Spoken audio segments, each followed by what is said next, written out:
all been waiting for. Your best men, Ben, Stephen, and Michael.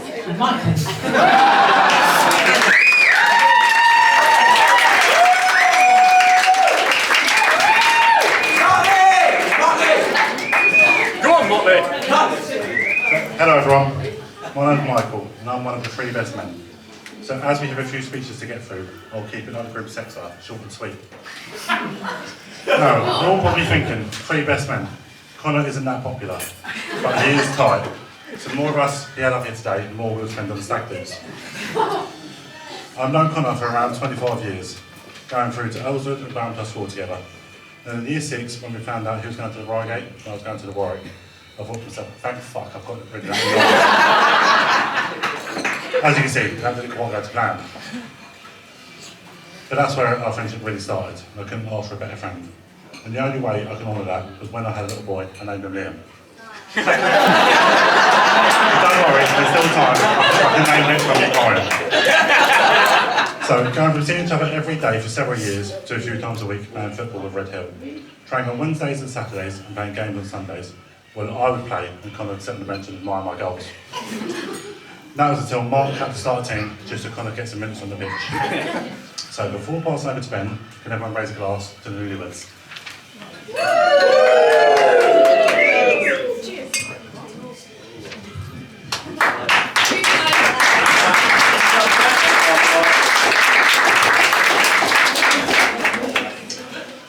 Afternoon. I can't say how many away. Can you hear me? Yeah? So for those of you that don't know, my name's Ben. I'm 1/3 of the Best Man trio this evening. Yes, there are 3 of us. My working theory is that Connor was gambling and one of us would forget the rings. I'll get to Connor in a minute, but obviously before I do, I have to, of course, mention the stunning Vicky. We've known each other almost 15 years. That shy teenager in science that wouldn't say boo to a goose. And you know, we're now here today on the wedding day. It's absolutely crazy. Honestly, you deserve the absolute best in life. But thank God for Connor's sake, you proposed before you could find it.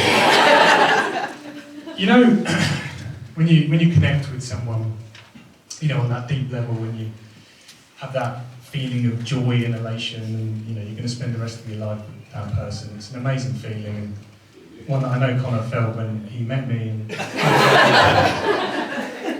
and I agreed to be his friend. And but the truth is, I've always been quite jealous of Connor. I've never told him that before, but I have always been quite jealous of him, and for a few different reasons that I thought I'd share with you today. So, for example, Connor is unapologetically himself, right? He doesn't care what people think at all, right? He walks on a night out, we'll go out. He wears women's jeans, right? Skin tight, hugs in all the wrong places. You know, these jeans are designed, you know, a woman walks in wearing these jeans and heads turn.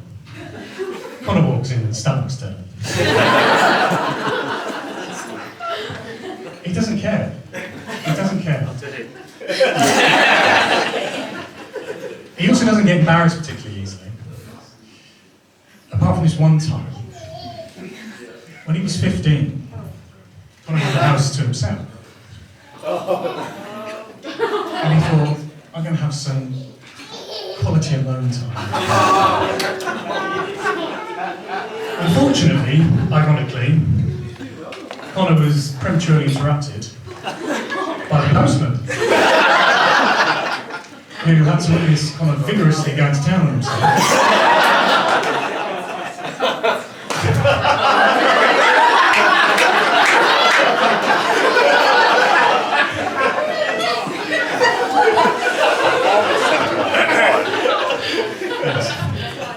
Needless to say, the postman stopped coming around.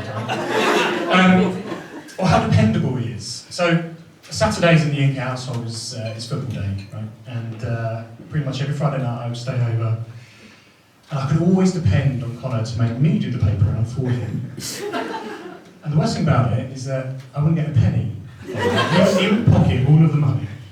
And that kind of carried on later in life as we got older. Connor, honestly, he's the only bloke I know who would count money in front of the mirror to stop him from shortchanging himself. You know, first up the cab, last to the bar. Honestly, the only reason I actually agreed to this was because I knew this would be the only time I'd get dinner and drinks bought by Connor. But jokes aside, I'm honoured to have been asked to be one of the best men today. The truth is, Connor is the best man. He does have some good qualities. He's fiercely loyal, he's hilariously funny without even trying, and he's got a heart of gold. And we've been friends for almost 20 years, and we've hit all these milestones together. You know, we went through school together, college, we went to the same uni. He was my best man at my wedding. He came and met my daughter for the first time last week and referred to her as the kid. And then found out this last night that he doesn't remember her name. What is it, Connor? Yeah, what is it, Connor? Madison. Oh, well done. And now we're here today at your wedding, and I can't wait for the next 20 years. So, I just raise a toast, raise a drink for the new Mr. and Mrs. Inca.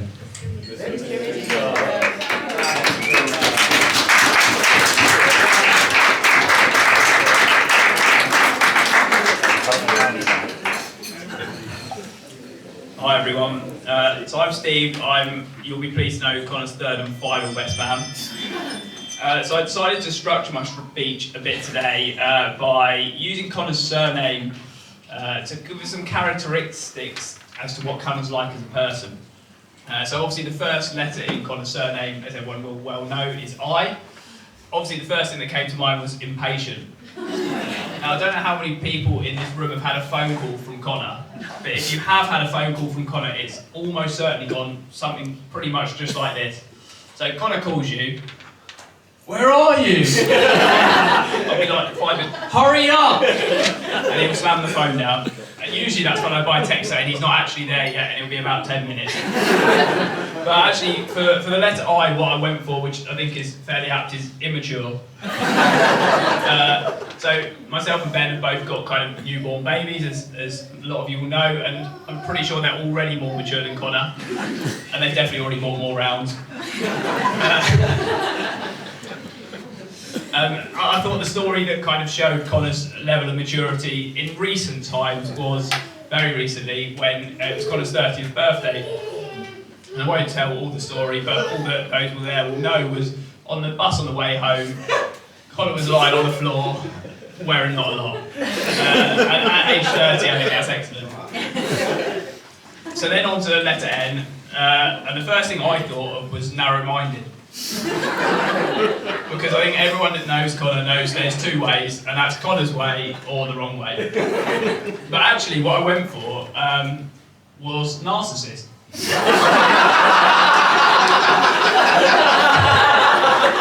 Now Connor's benefit, because Connor might not know what that is. I found the definition, and if anyone disagrees that this reflects Connor, then I'll be surprised. So, Connor, a narcissist is an individual with a self-centered personality, often exhibiting a grandiose self-sense of importance, a lack of empathy, and a deep need for admiration. So I thought that was pretty much perfect. And in terms of an example of that, one of Connor's positives, to be fair, is over the years, he's been the group's organiser, and that's meant mostly for his birthday, but for a lot of other reasons, we've been on a lot of group trips. We've been to a lot of different foreign countries, been to the UK. Unfortunately, I don't have as many stories as I should for that, probably because I'm usually drunk first. But we do have a few memories, not all remembering Connor. In the early days, we would go to Mocha and Crawley. We had loads of great nights, including the famous Wheatley night. We've been to Marseille, which saw Mark and Steve on Irish radio. We've been to Bournemouth, that saw Balf and the Kettle. We've been to Cambridge, that saw Gibbo and Vinegar Slap. And then we've been to Guildford, that also saw Balf falling down the stairs. And a couple of Connor memories. We went to Lisbon. That was quite recently actually, and Connor thought he'd solved the Russia-Ukraine war while in a strip club. It turns out he hasn't solved it, it's still going on for now. Another good Conor memory, which really defines the word narcissist, was when we were in Edinburgh. And there was only 3 of us there. It was me, Conor, and our good friend Gary Weston. And I had to sit on a separate table because for about an hour, Conor and Gary were arguing about who was better looking. To this day, I'm not sure what they decided. We've been on plenty of other trips. We've done Brighton, we've done Barcelona, Prague, Cardiff, Dublin. But another one that was particularly good that I remember is Belfast.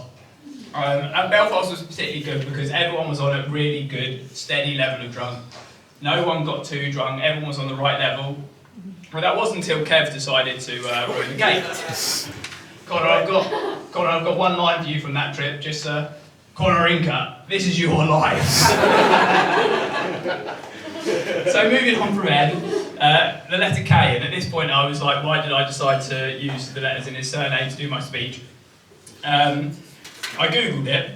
The first 2 that came up were knowledgeable and kind-hearted. So I quickly ruled them out.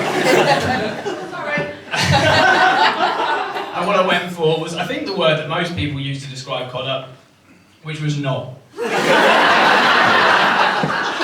moving on swiftly. So far we've got immature, narcissist, and knobs. So letter E, and with E I went for experimental. So on a night out, Conor liked to kiss. Now, I should quickly say this is not one of those best men speeches where I reveal some sort of horrific treating scandal. Vicky is very much complicit to this. But on a night out, Conor likes to kiss every man that he can. But actually, the other thing that he's been very experimental over the years is in haircuts. And actually, I need to refer to my glamorous assistants here, because I thought the room would benefit from being able to see some of those. We've got receipts. So while they hand them round, as I'm sure lots of you will remember, we've been through lots of different phases over the years. So it started with the spiky phases. It moved on kind of in the kind of late teens, early 20s. It moved on to the kind of Justin Bieber long hair phase. We've had the bleach blonde. The bleach blonde was an interesting phase that we went through. We've had the moustache phase. That's moved on, which is a relief. And by far the worst, I think, in most people's opinion, was the mullet phase, which luckily he's decided to move on from. And obviously now he's just moved on to the receding phase. And then moving on to finally the letter R. So the letter R, I've gone with reliable. Conor, you can rely on him to say, it's your round. You can rely on Conor to say, Hayley, where have you just put the thing that I've just lost? You can rely on Conor to moan at anything and everything. But one of the things that Conor's always been good at, as I mentioned over the years, is he's been the person in the group that has organised everything. Without Conor, we wouldn't have been on most of the trips we've been. And almost always, his organisation skills really work. But there are a couple of times where it doesn't quite go to plan. One of which was quite a recent addition, where the best men, Conor and the groomsmen, were nearly staying in Waterloo rather than Maidstone. But we ironed that one out. But the other one was when, for my sins, I also had Conor as one of my best men, or my only best man, and he organised the stag do in Berlin.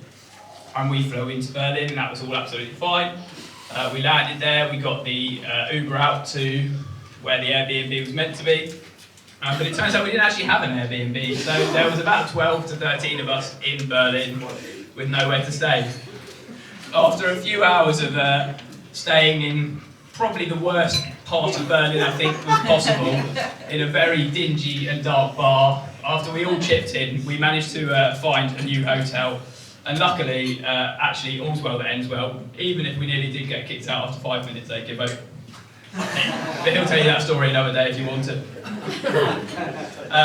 But just to finish, I've known both Conor and Vicky for, well, I was going to say 13 years, then I increased it to 14, then I went to 12. I think it is 13 years.